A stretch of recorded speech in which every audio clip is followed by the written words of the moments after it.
आप सभी का मेरे YouTube चैनल पे स्वागत है। आज हम इंडियन पॉलिटी में पढ़ने वाले हैं historical background of Indian constitution. Bharat के संविधान का जो हिस्टोरिकल बैकग्राउंड रहा उसके बारे में। काफ़ी इंपॉर्टेंट टॉपिक है, आपने वीडियो को एंड तक ज़रूर देखना है। अगर आपको नोट्स अच्छे लगेंगे तो आपने ये नोट्स अपनी नोटबुक पर भी लिखने हैं। इसमें हम पढ़ते हैं the company rule and the crown rule. अब आज हम जो है कंपनी रूल के बारे में पढ़ेंगे, क्राउन रूल जो है हम नेक्स्ट वीडियो में कंप्लीट करेंगे। तो कंपनी रूल जो था, भारत में जो ब्रिटिश ईस्ट इंडिया कंपनी का जो राज था भारत के ऊपर, वो 1773 से लेके 1857 तक का था। ठीक है, अब 1857 में क्या हुआ? 1857 में विद्रोह हुआ, जो भारतीयों का ये विद्रोह था और ये भारतीयों का जो था फर्स्ट फ्रीडम स्ट्रगल था। इसमें क्या हुआ, कंपनी रूल में जब कंपनी राज था तब कुछ एक्ट जो है पास हुए। तो आज हम वो एक्ट्स के बारे में पढ़ेंगे कि इनमें जो एडमिनिस्ट्रेटिव और जो लेजिस्लेटिव जो रिफॉर्म्स हुए उनके बारे में। ठीक है, फर्स्ट था रेगुलेटिंग एक्ट 1773, फिर है पिट इंडिया एक्ट 1784, फिर 4 चार्टर एक्ट आए थे। एक था 1793, 1813, 1833 एंड 1853। देखो 3 करके है ना सारे, तो ये याद रखने हैं कि ये सारे 4 चार्टर एक्ट आए थे जब कंपनी रूल था। फिर फर्स्ट है द रेगुलेटिंग एक्ट 1773। 1773 का जो रेगुलेटिंग एक्ट आया, ठीक है, उसमें क्या था? To regulate and control the affairs of East India company by the British government. इसमें क्या हुआ कि जो ब्रिटिश गवर्नमेंट के हाथों जो है ईस्ट इंडिया कंपनी का पूरा कंट्रोल आ गया। फिर जो गवर्नर जनरल, पहले क्या होते थे? गवर्नर जनरल ऑफ बंगाल होते थे। तो first governor general of Bengal कौन थे?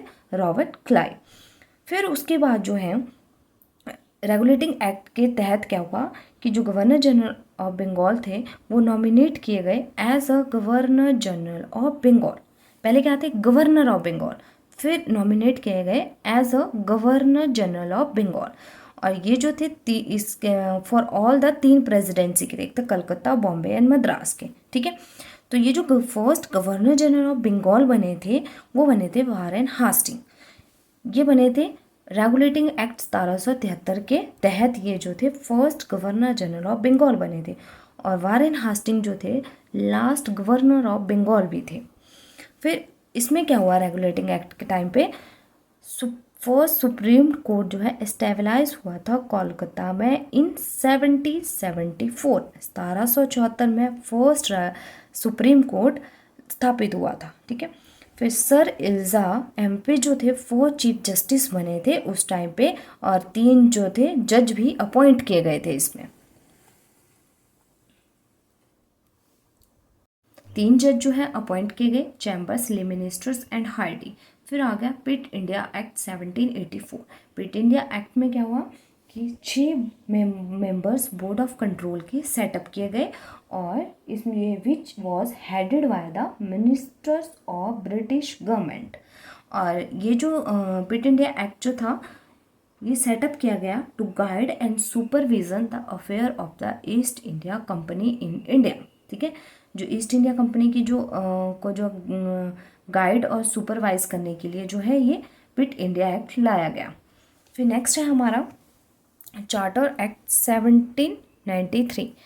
फर्स्ट चार्टर एक्ट आया 1793 में। इसमें क्या था? इस चार्टर एक्ट में salaries for the staff and members of the board of control to be paid from the Indian revenue. ठीक है, जो बोर्ड ऑफ कंट्रोल के जो मेंबर्स अपॉइंट किए गए थे उनकी सैलरी जो थी इंडियन रेवेन्यू से दी जाती थी। फिर उस टाइम पे जब ये फर्स्ट चार्टर एक्ट आया था 1793 का, उस टाइम जो बंगाल के गवर्नर जनरल थे वो थे सर जॉन शोरे। नेक्स्ट है सेकंड जो चार्टर एक्ट था 1813 में आया था। ठीक है, चार्टर एक्ट 1813 के तहत क्या हुआ कि जो ईस्ट इंडिया कंपनी की ट्रेड मोनोपोली थी, जो व्यापार एकाधिकार था, वो ख़त्म हो गया, और ये भारत में जो है शिक्षा के लिए हर साल 1 लाख अनुदान देने लगे। और इनकी जो 3 काउंसिल्स थी, मद्रास, बॉम्बे और कोलकाता, इनकी शक्तियाँ और ज़्यादा बढ़ गई। The company monopoly in trade with China and trade in T was remain enacted. ठीक है, अब 1813 के चार्टर एक्ट के तहत क्या हुआ कि कंपनी को जो 20 वर्षों तक जो चीन और चाय के व्यापार के लिए जो एकाधिकार प्राप्त हुआ था वो वैसे ही रहा था, रिमेन। ठीक है, उसके बाद क्या हुआ कि चार्टर एक्ट 1833 आया। 1833 चार्टर एक्ट के तहत क्या हुआ कि centralization of the power we gain, जो शक्तियाँ थी वो दोबारा से सेंट्रलाइज होगी। The governor general of Bengal was to be governor general of India, जो बंगाल के गवर्नर जनरल थे वो गवर्नर जनरल ऑफ इंडिया बन गए। तो first governor general of India थे लॉर्ड विलियम बेंटिक, और लॉर्ड विलियम बेंटिक जो थे last governor general of Bengal थे। ठीक है, आपने याद रखना है कि first governor general of India कौन थे और last governor general of Bengal कौन थे।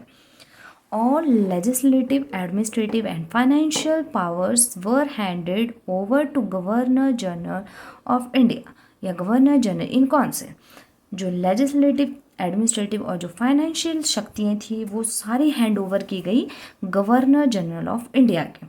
उसके बाद है हमारा, इसमें क्या हुआ, जो 1833 का चार्टर एक्ट आया उसमें क्या हुआ कि फोर्थ मेंबर जो है ऐड किया गया इन गवर्नर जनरल काउंसिल में, वो थे लॉ मेंबर।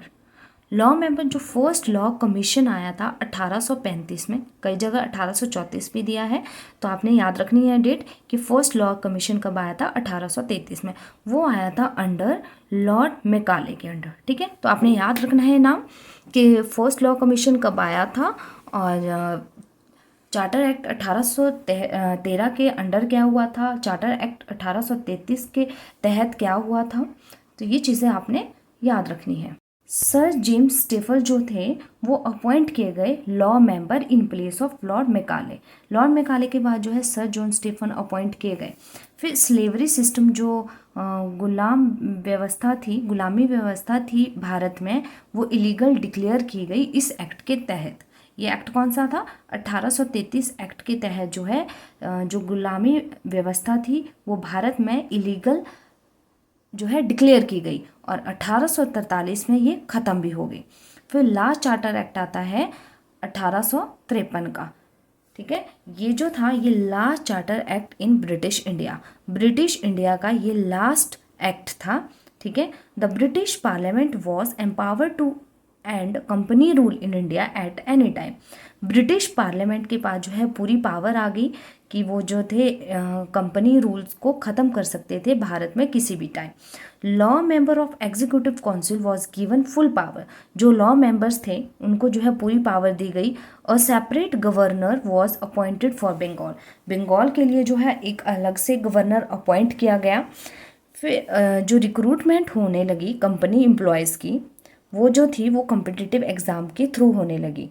तो आपने जैसे इसमें क्वेश्चन बनता है कि कंपनीज एम्प्लॉयज़ की जो रिक्रूटमेंट होने लगी, ठीक है, एग्ज़ाम कॉम्पिटिटिव एग्ज़ाम के थ्रू, वो कौन से चार्टर एक्ट के तहत होने लगी, तो कौन सा चार्टर एक्ट था, 1853 का। Number of members of the court of director reduce, ठीक है, जो मेंबर्स थे कोर्ट ऑफ डायरेक्टर के उनको रिड्यूस कर दिया, कम कर दिया, 24 से 18 कर दिया।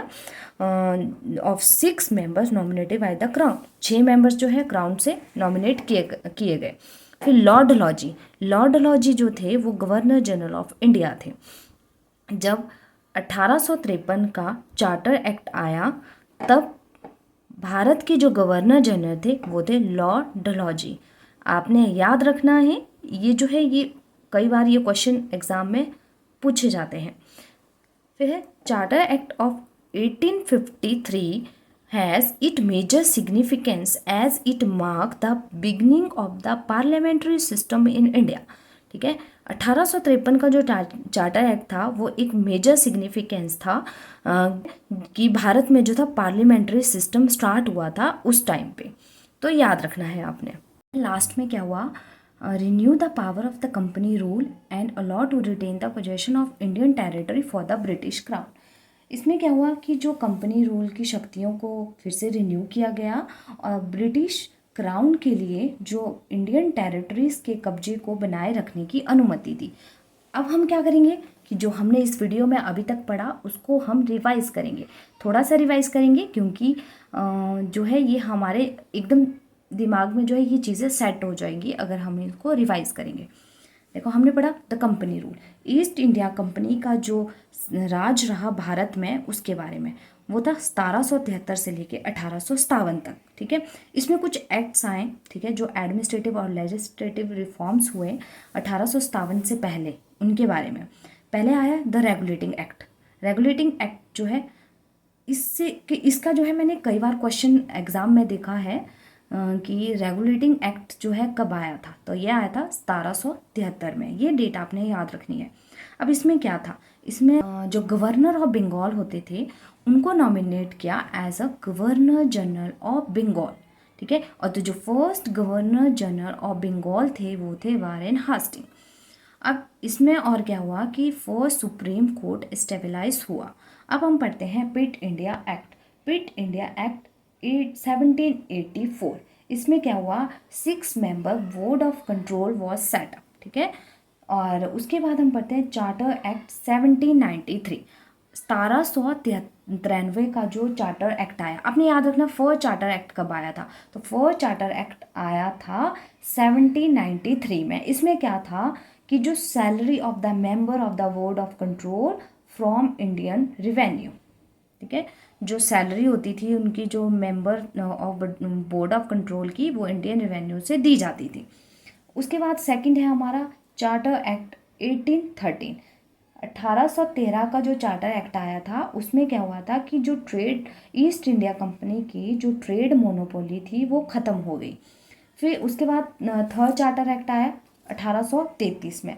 1833 के चार्टर एक्ट में क्या हुआ कि जो गवर्नर जनरल ऑफ बंगाल थे वो बने as a governor general of India, nominate हुए, ठीक है। अब first governor general of India कौन बने थे, वो थे लॉर्ड विलियम बेंटिक, याद रखना है। और उसके बाद law commission, first law commission भी आया था 1835 में। कई जगह 1834 दिया है डेट, तो डेट भी आपने याद रखनी है। लास्ट चार्टर एक्ट आया था 1853, 1853 में। इसमें क्या हुआ था, जो है इसमें separate governor for Bengal was to be appointed. गवर्नर के लिए बंगाल के लिए जो था सेपरेट गवर्नर अपॉइंट हुआ था। और इसमें जो कंपनी एम्प्लॉयज़ की रिक्रूटमेंट थी वो कम्पिटिटिव एग्ज़ाम के थ्रू होने लगी। इसी के साथ अगर आपको मेरी वीडियो पसंद आई हो तो जल्दी से आप मेरे यूट्यूब चैनल को सब्सक्राइब करें, वीडियो को लाइक करें और बेल आइकन प्रेस करना ना भूलें। और अपनी फीडबैक जो है कमेंट सेक्शन में ज़रूर दें। Thank you.